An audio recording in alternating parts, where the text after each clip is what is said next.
So although Herschel Walker lost that Senate seat in Georgia, two other Black Republicans, John James and Wesley Hunt, won their seats to the House, doubling the number of Black Republicans in the lower chamber from 2 to 4. So why are we seeing more Black Republicans both amongst voters and politicians? What's happening? What's going on there? And how does this impact the future of the Republican Party? So today, I'm really excited to welcome to the conversation David Dent, who is a professor of journalism and social and cultural analysis at New York University. He's the author of the book In Search of Black America. And I want to engage him on this moment, what it looks like, what it really means, what's really going on. And is there something for both parties to embrace or be concerned about? We're going to have that discussion coming up next on the Michael Steele Podcast.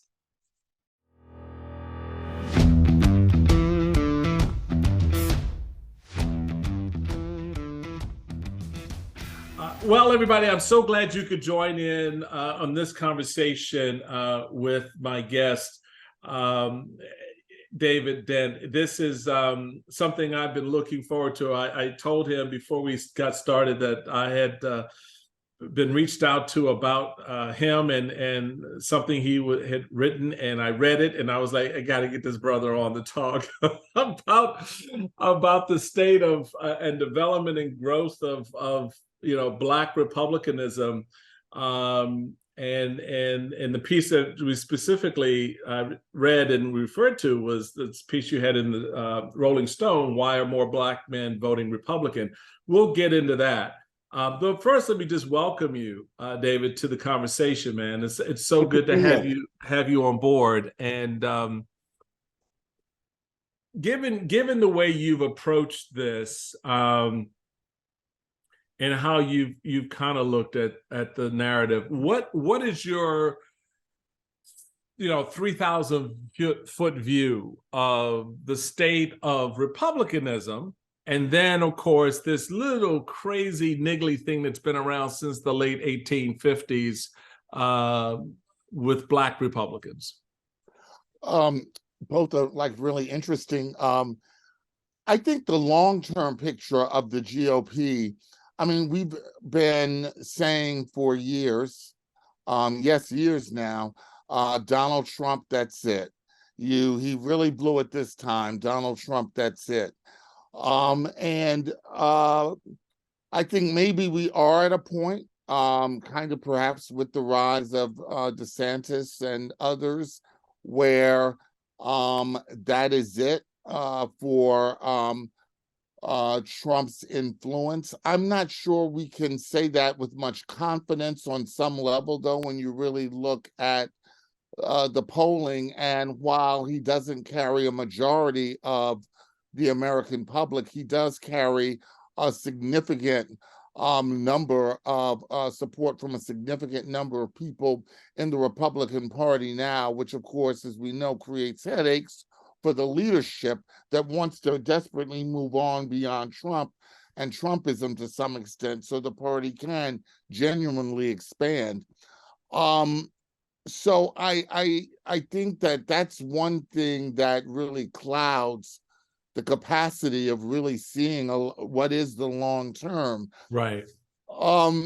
In terms of African Americans, I think that there are levels of appeal for the GOP that on some level may transcend Trumpism and may transcend, and this is for just a pocket of the African American population. I would not say the majority, but I would say a growing minority that really do subscribe to the partisan, to the perceptions of partisanship, and that's really steeped in, I say, mythology, and I say popularized perceptions that aren't always reality. Like the GOP is the party for fiscal conservatism, right? And there's a large number of African American men who have joined the Republican Party because of for the same reasons that many white men joined the party, because they subscribe to that notion that it is the party that will take care of finances in a more responsible way. And so they may say, some of them even said this, well, racism is part of American life and part of the fabric of the American existence. So why let that necessarily be the larger influence of what drives me in terms of party? That is that was a really widely held view of many of the men that I've interviewed that moved into the Republican Party, as well as some women. So I think that when you really look at, can the party reclaim what it was in the days of Lincoln in terms of Right. African Americans? We're a long way from that. Right. But can it continue to dip into the Democratic lock on the black vote? Yes, and it can continue to do that. And the question is, how meaningful is that? Right. And will that be in terms of its impact on Democrats across the country?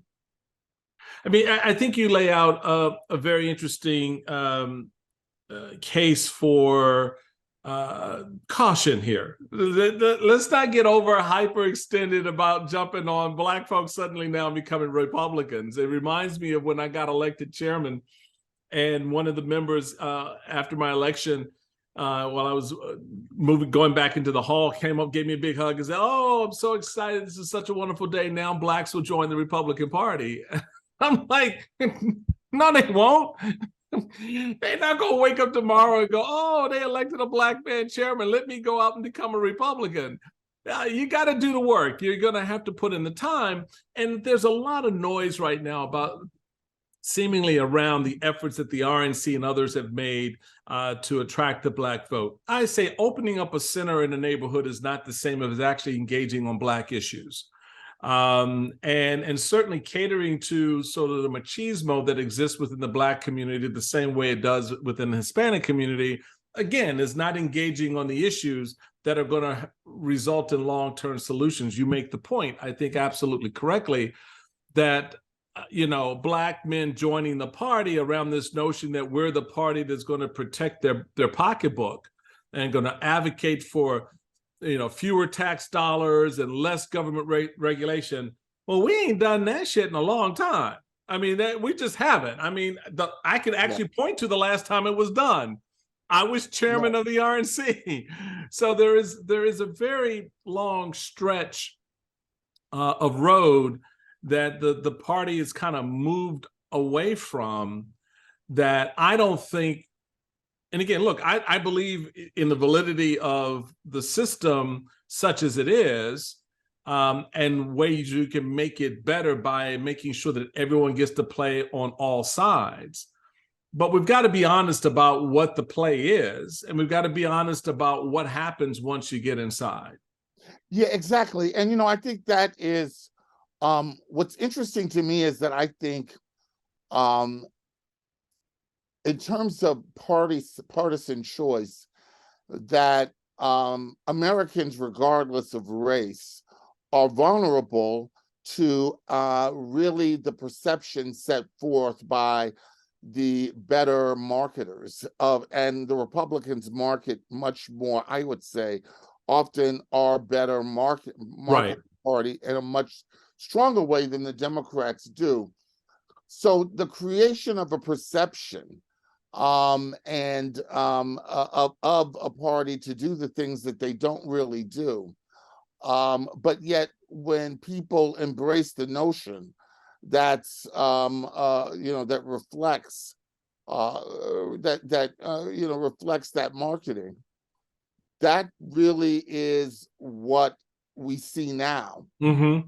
The increasing number of Black men joining the GOP. And I would argue that is really, in large part, one of the reasons why the Republican Party is stronger among men in general across racial lines. So that you raise an interesting point that actually, I at least believe is part of the impetus of the book that you wrote back in 2000, In Search of Black America: Discovering the African American Dream. In that one, you went out on this sort of cross country road trip, where you went to art galleries and schools and bowling alleys. You went where real people were hanging out, college campuses and the like, and spent a lot of time, at summer homes and rodeos, and you're just a brother out there, put the boots on and went out into the field, right? Right. And you wanted to try to uncover what was going on in the lives of Black Americans at that time. And this is 2000, so we're talking 22 years ago. What appears to be different in that storyline about the world you observed in 2000 compared to what you know today and see today? What an amazing question. Well, for one, I've actually thought about that a lot. And what's interesting is the book came out in 2000. A lot of the travels were done in the 90s. So, right. So that's what's, and of course, this was the pre-Obama, pre-Michael Steele America. In the pre-Obama look at Black America. I mean, where this was, I guess, In Search came out the year of the year Bush beat Gore. Right. And and everything, the drama that came with all of the Bush Gore race in Florida. I think that one of the things that I saw that was interesting was, I think, the possibility of an Obama. Not that it would have been Barack Obama, but the possibility of an African American who could appeal to the heartland based on his or her own values that were compatible with the heartland. And of course, we look at how Barack Obama was raised by his grandparents primarily. And so I think that, without having a crystal ball and seeing the coming of Obama, I saw that there was something out there that could cross racial lines, because right. really I saw a large, a patriotic population of people in our communities, Mm-hmm. who also carry the disgust over the racism that has, that has impaired the American dream being a full, having, I guess you could say, African Americans having full custody of that, full and fair custody. But, I saw, a real patriotic and belief in America that I think we don't really associate with African Americana often. No, we don't. And I think that was something that was very, very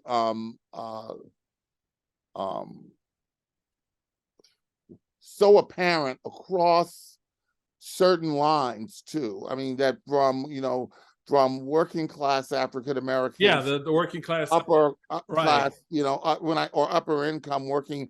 I mean, that was very much a staple. And there were variations of that. So I think that that's something that I think has that as African Americans, decide to embrace the whole of the American experience and what it offers, to some extent, that is a part of what I think Obama helped to promote, and I think perhaps laid the foundation for perhaps partisan experimentation within the African American community. What do you Um, see? How do on that point? How do you see? Because you talk about the African American lived experience of the '90s and the in 2000 versus where we see ourselves today. Um,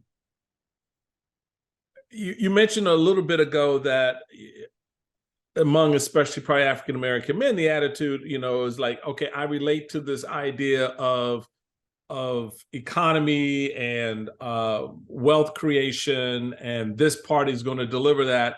And given all the racism, well, you just kind of, I don't see how a black man, and I'm going to stick with the black man because everyone's focused on how black men are making this move. I don't see how a black man can just discount that.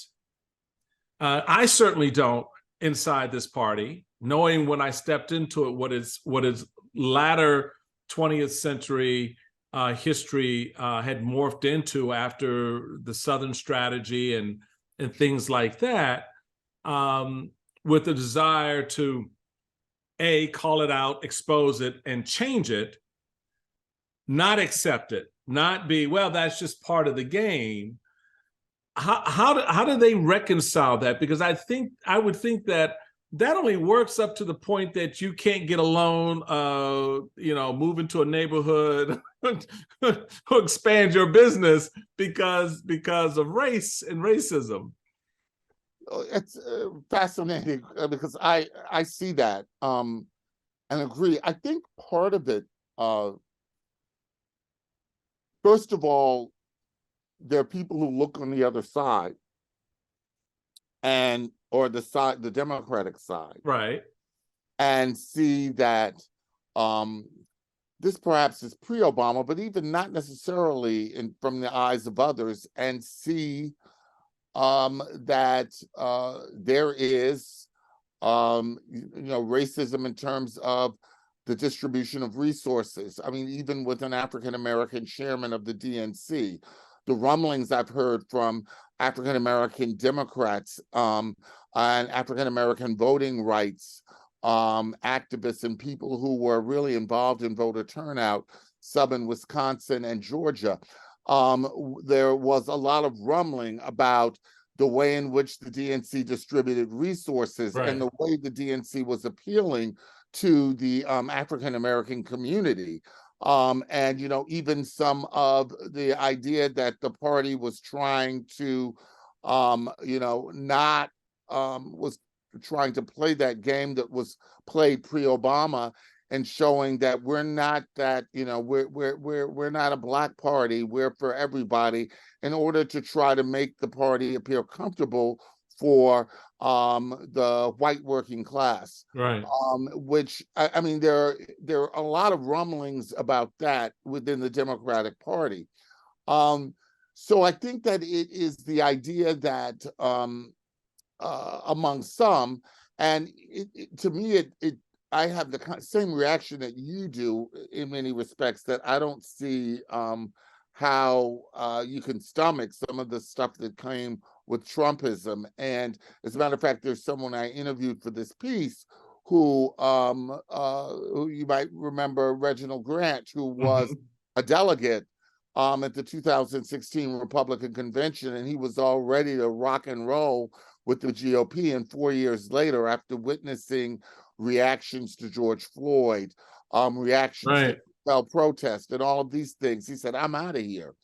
And so I think that, there's probably somewhat of an idealistic view that, and even an overly romantic one, that accompanies people when they begin this journey into the new party. Yeah. It's not new anything. So they enter with this romantic idea that, and of course, on the side that the Republicans are saying, yeah, tell me what we need to do, is the same way that someone would look at you becoming the RNC chair and say, okay, that's great. We've got Michael Steele. So now there's going to be a flood of Black voters coming our way. I think all of that, I think that that kind of naive idea that you find, across racial lines, that, I mean, almost as naive as the idea, okay, we've got the first Black president, the racism is going to end. Right. All of that kind of, I would say, I don't even want to call it naive because I don't want to insult it, but that is, those romantic notions Yeah, about it's more of what we a can yeah, do. yeah. And I It's think that, idealism. yeah, that idealism that really does, I think, have a big part in what leads people. And I think what happens when they get there, they are shocked when it's difficult to change things. They Well, are, you perhaps they put blinders on to some extent. In particular, if they find their own avenues of growth from, even their own business and other things. So I think that that's what makes that happen. I want to go back to one other thing that you said, that just one of the things that I saw, I want to return to one of your questions. I'm sorry to backtrack. sure. Is in In Search of Black America, was the affinity to entrepreneurship within the African American community, and even the idea that entrepreneurship is a route to freedom from racial, from individualized, Right. and it provides a path to an individualistic way to live as an African American, to bypass some of the degradation that's still out there. And I think that was very widespread cross country. And I think that also, there's a layer of that feeds into African American men, who even in some years have been shown in larger numbers to start small businesses than any other population. That there is a large number of, or there is a number of Black men who have an affinity to the Republican Party that grows out of that entrepreneurship. And that's something that I saw in back in the late 90s, the early 2000s, that I see the residue of that, or elements of that, in Yeah. in this movement of some men toward the GOP. You actually in an interview that you did on the heels of In Search of Black America, you were quoted as saying, I don't see a great rush of Black people into the Republican Party happening. I think it's healthy to have people in both parties, and I don't think it's healthy for African Americans to think they have to belong to one party. And if they don't, they'll lose everything they've gained. On the other hand, I don't think people should become Republicans just to do it. There has to be something in the party that appeals to the individual. And it's interesting that in this day and age, it is that sort of entrepreneurial kicker that seems to be the gateway opportunity that African American men are latching onto. But when you walk through that gate, there's a whole lot of other stuff that you've got to step over. and I don't know if people recognize how much they got to step over some stuff before you get to that point to realize all of that, because the party has no platform. The party hasn't spoken to entrepreneurism and wealth creation and all of that since 2015 at least. Yeah. So it's an interesting narrative, but you were prescient in understanding and appreciating what you were seeing in the late 90s, early 2000s, that actually has kind of played itself out today. No, it is. That's the thing. I mean, it goes back to just the the marketing of the party in that regard and the association that people have. When they associate the growth of the private sector, and actually we don't even just stop at growth of the private sector and the trickle down, so to Right. speak.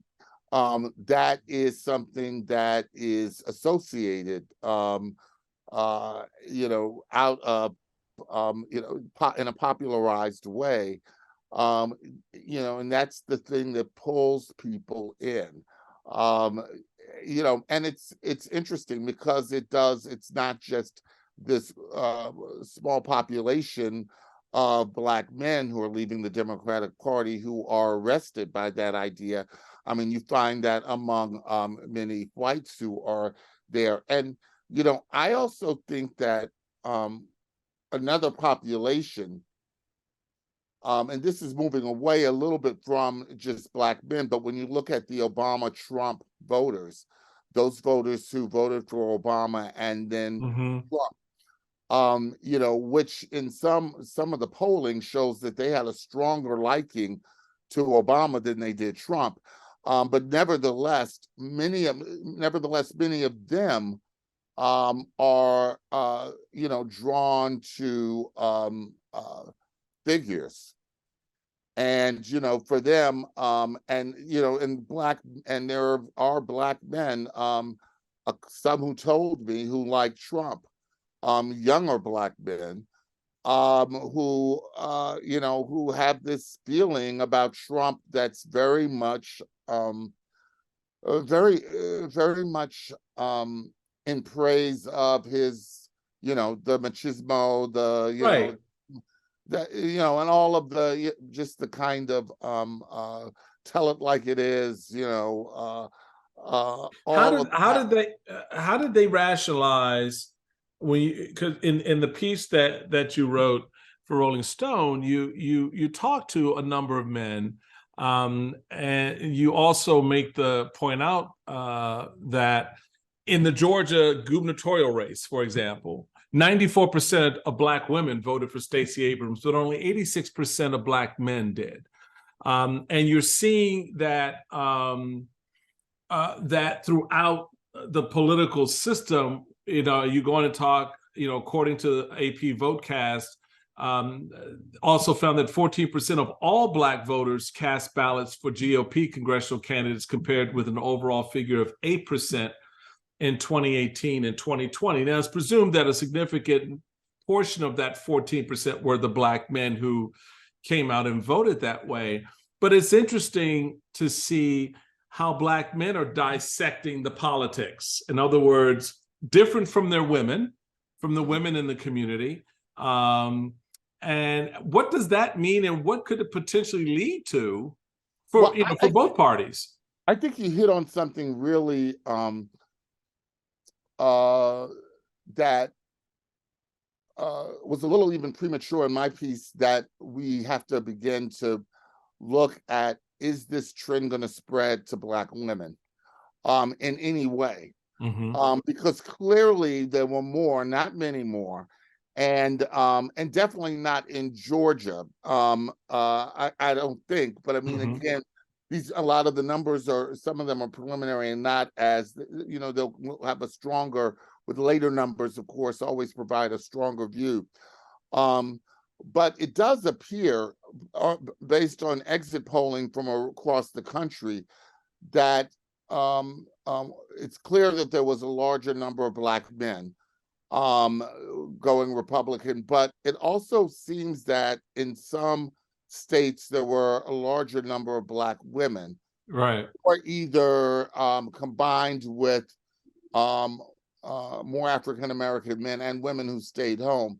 And that is, again, not as that's not based on the comprehensive data that we should receive, as within a few months from now. But I think that's going to be something that's interesting to see, that in terms of forecasting this trend, and how how much of a growth it will be. I also think a lot of it will depend on really the handling of Trump by the GOP and how Right. far Trump goes, and then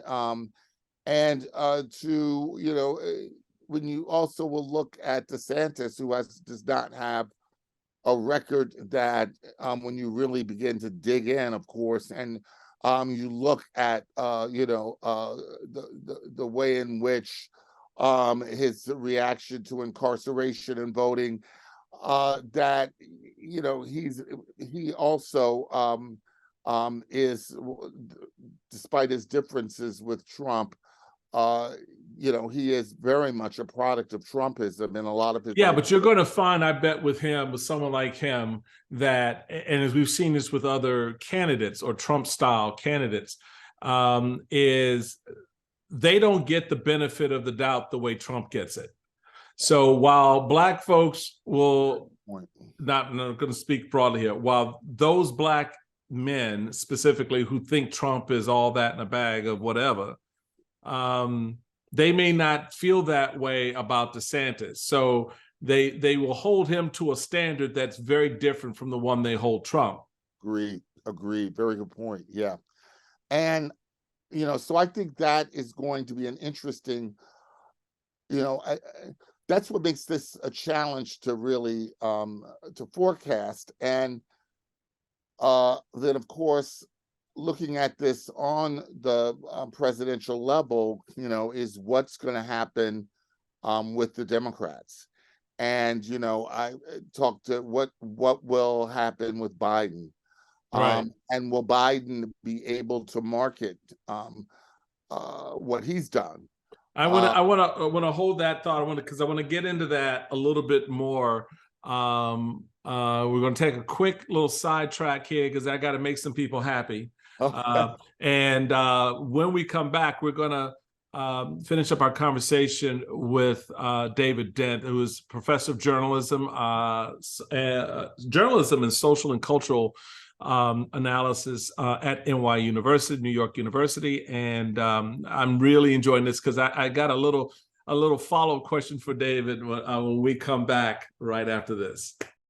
Welcome back, everybody, to the Michael Steele podcast. Michael Steele, and thank you for being a part of fascinating conversation with Professor David Dent of the New York University. We're talking about the emergence of Black men, specifically within the political class, if you will, for Republicans. And a lot of people are kind of, scratching their heads or jumping up and down with joy.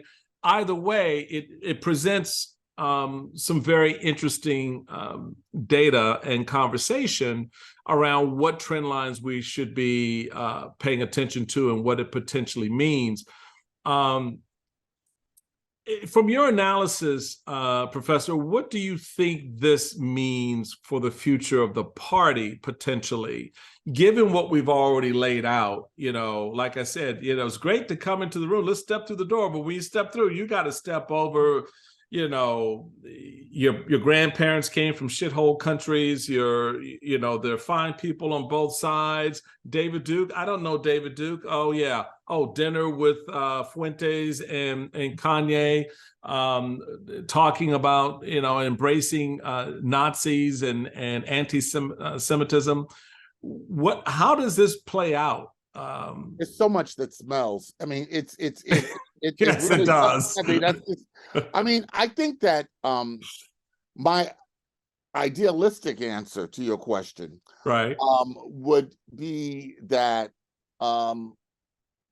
the Black Republicans would not just step into the room out of kind of some of the superficial things that draw them, but would look at possibly joining forces with someone like Larry Hogan. Right. Or when you look at or Mitt Romney, even when you look across the country at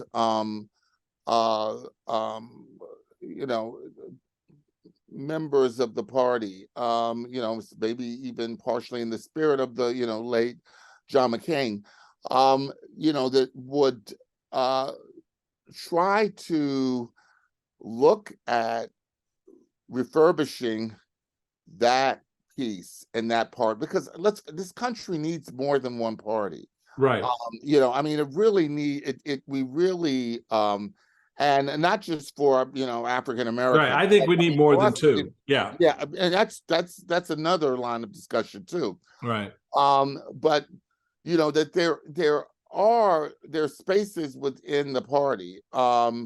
That, I mean, there's so many people within the party who I've talked to, who voted for Obama both times, but have stayed Republican, remained Republican. Hmm. You know, uh, um, and that went on to vote for Hillary and even Biden. Some, But and can I go back to a point you just made? What's interesting about what you just said about black Republicans who voted for Obama both times, and Colin Powell famously comes to mind right, as a black Republican who Dr. Sullivan. went for Obama, exactly. Um, why it's always struck me that the party never got that.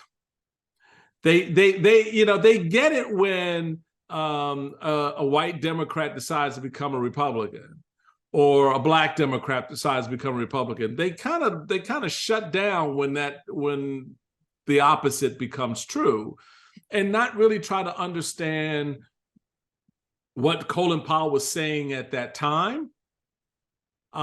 Just when I endorsed Joe Biden, it's the same thing.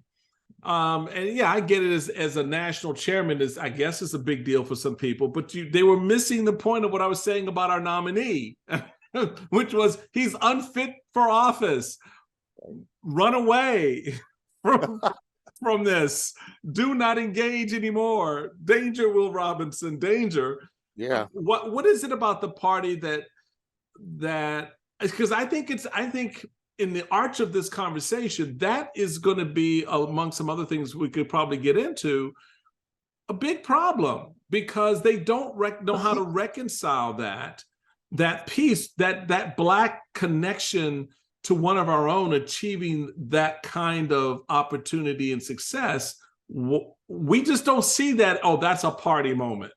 I gotta stay with the party because that's bigger than Barack. No, Barack is bigger than the party in that moment. Yeah. What's interesting there is, I think the Republicans have been locked on. I mean, I think the Willie Horton strategy. Yeah. I mean, when that has in fact really crippled the party's ability to grow. And when you're a party that believes your success is tied to a strategy, I mean, that is, whether it be Willie Horton, or you can even look back at you could even go back to Reagan's welfare queen, when that strategy works for you, it's hard to imagine. It's hard for your imagination of something better and different Right. growing. And I think that is that's one of the biggest things that I think really impairs both parties at this moment. I mean, in other ways, does it cripple the Democrats to some extent? And I think that is really, you don't see, I mean, Colin Powell's an excellent example. And if you also just look at the fondness and appeal of Colin Powell, and what that could mean for the party, in terms of, or what it could have meant for the party, Yeah. the Republican Party. So I mean, I really think that it is, it's kind of a lack of imagination, and a lack of one of the things I always, I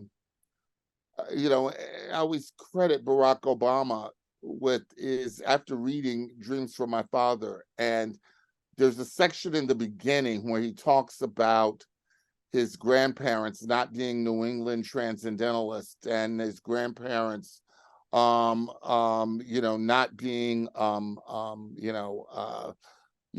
typical liberals.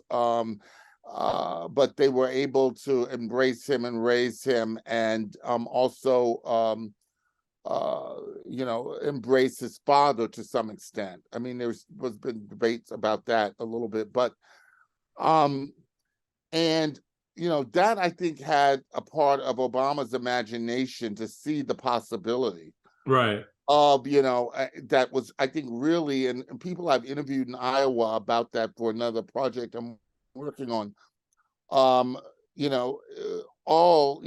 There was something powerful about the Obamas as they traveled through Iowa and connected with people, and their capacity to make those connections, I would say, is part or in large part of their imagination that it could happen.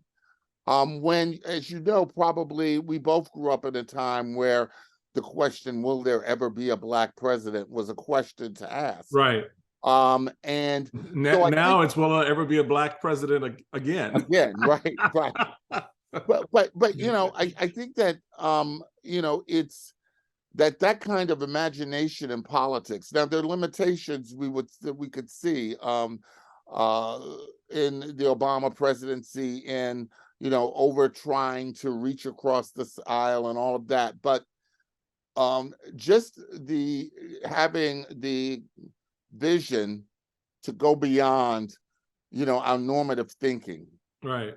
that you have to appeal to the racism in people or the insecurities in people in order to get them to stay in the Republican Party. Therefore, a Colin Powell or even white figures such as Larry Hogan do not really embody the vision of what the party could be.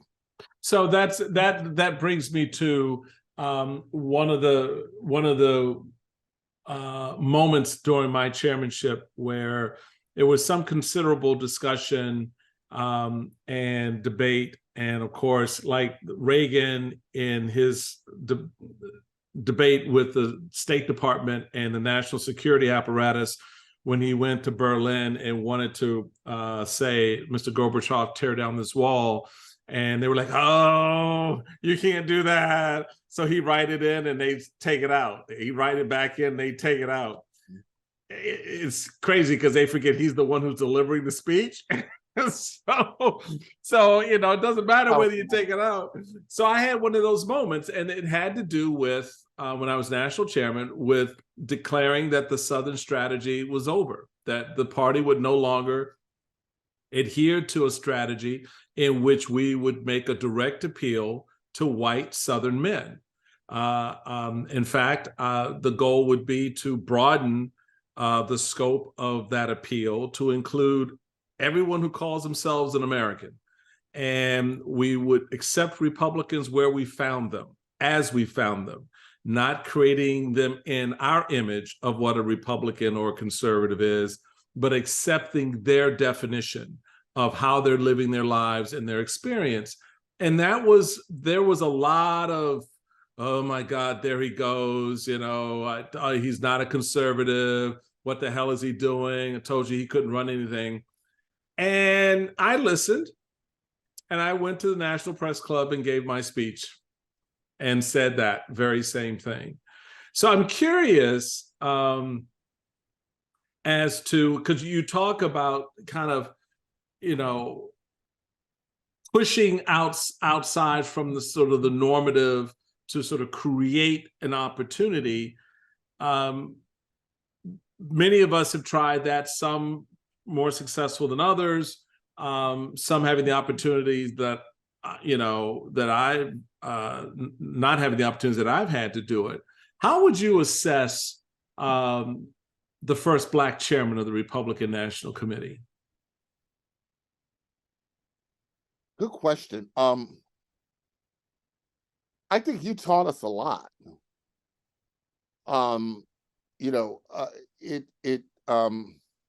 just for the audience to know, this is not, I want this is not patty cake time. I want honest, like, dude, you'd screwed that up, or you could have, because I think I've never really asked anybody that question. So this is the first time I'm asking the question.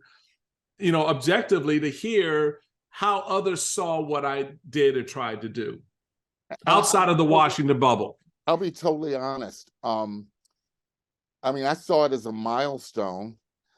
I saw it a little bit, I guess there's a cynicism that also accompanied, and not necessarily towards you, but more so toward the party, when I said this is reactive to Obama. I also remember, that was after, what was it, the autopsy?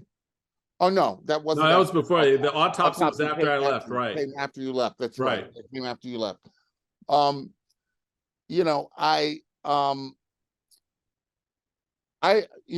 thought what was fascinating is that you did not take on that position with the idea that you were going to roll with the party in the way they want to roll. Bravo. I think that you just summed it up. That was the admirable thing. Now, there's some people who look at that and found that to be, well, why didn't he know that? Why would he think that? I mean, I think that what I credit with that is that it takes imagination to really begin transformation. And sometimes we're going to imagine things and it ain't going to work. It ain't, right. It ain't going to, it's the going back the other way. But so, I mean, I think this was kind of one of those moments where we said, okay, let's try to make this change. Let's try to build, let's try to, refurbish and rebuild this in another way. Right. And, the powers of the red powers, so to speak, were not open to that. They were open to the symbolism, but not the substance of your presence. And I think that is something that, it's kind of, it parallels, I guess, Reginald Grant to some extent. I mean, there are people that would see he really, conservatism is something that's really steeped into his perspective. Sure. In terms of the economy, strong military, it is the views that the party says, but that does not, that they don't necessarily, that they don't adhere to, are really kind of his values. That I think when you come in with a more romantic view like that, maybe you can create the change, or maybe you will end up saying bye. Right. And and who knows, there could be another time to I say, when you look at the elements, Cheney, when you look at she's when you look at her, when you look at elements of the party that are not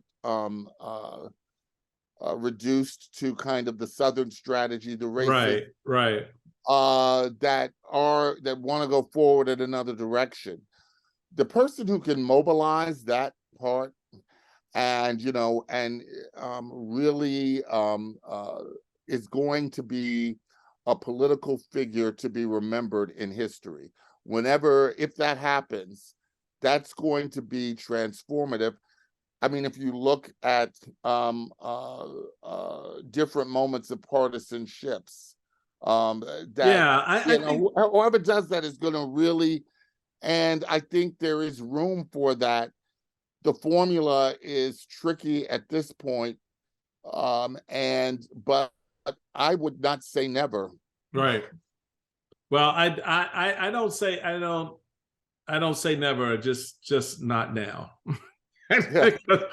because I just don't see that individual or individuals emerging right now, because of how much the Trump infection has metastasized inside the party, where it's no longer about Trump. It's Yeah. about what Trumpism is and what it's doing. It's, it's how the Marjorie Taylor Greens co-opt the Kevin McCarthy's. It's how the Mitch McConnells remain silent in the face of the Matt Gaetz, or even more signifying where things are as we kind of move off of Trump and onto something else or someone else. It's how a Governor DeSantis remains silent in the face of the former president, titular head of the Republican Party, sitting down and breaking bread with two white nationalist Nazi types. Yeah, no, I agree. I And mean, that to me leaves us with, there's no, from a rational perspective, there does not seem to be any choice unless you are some kind of visionary that is ready, and some might say if you claim to be that today. I mean, when you were there, it was right after Obama was elected. Today we've got now the history of Trumpism and, its flirtations with anti-Semitism.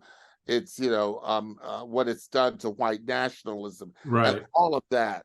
I mean, who could dare think that they can come in and change that without a massive strategy. So, right, on that point, one last question before I let you roll up out of here. How did the Herschel Walker campaign and Herschel Walker himself impact the country's view of Black Republicans? I think it had a negative. I think it definitely certainly brought out the cynicism. It did, and certainly there were I mean, there were those who joined and been, I'm just talking about the African American Republicans that I interviewed in Georgia. Right. There were many who gave you the party line and would not, but then would want to go on background off record. Oh, it's and tell you what they really think. Tell you what they really think. How many conversations have we had like that, right? Yeah, but they did not want to say that on record. Well, right. we all types of Republicans. We're a big tent, and we're a tent big enough for Herschel Walker. I mean, that is, that's well, that's absurd, of course, but I think it had a negative in Georgia. I'm not sure how across the country, there are people who dismiss it as just, a fumble that both parties have had candidates, Black or white, who have been wackos, although more Republican wackos, one would have to say, and that it is it's just, par for the course. Right. I think for political junkies like the two of us and for Georgia residents, it had a very negative. Right. And it's the kind of thing that I think prevents more African Americans from considering what those African American men who switched over have done.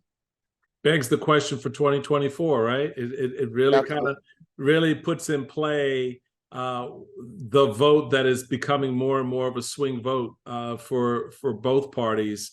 And then you watch the emergence and the establishment of the Hispanic political class and how they begin to move in the system.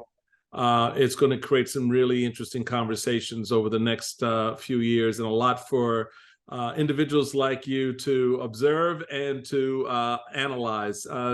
Professor David Dent, thank you so much for taking time to come in and share your insights from your work. He is the author of the book In Search of Black America, and has written a fascinating piece that you can check out, folks, at the site of the Rolling Stone website. Why are more Black men voting Republican? Thanks a lot, Professor. Really appreciate you.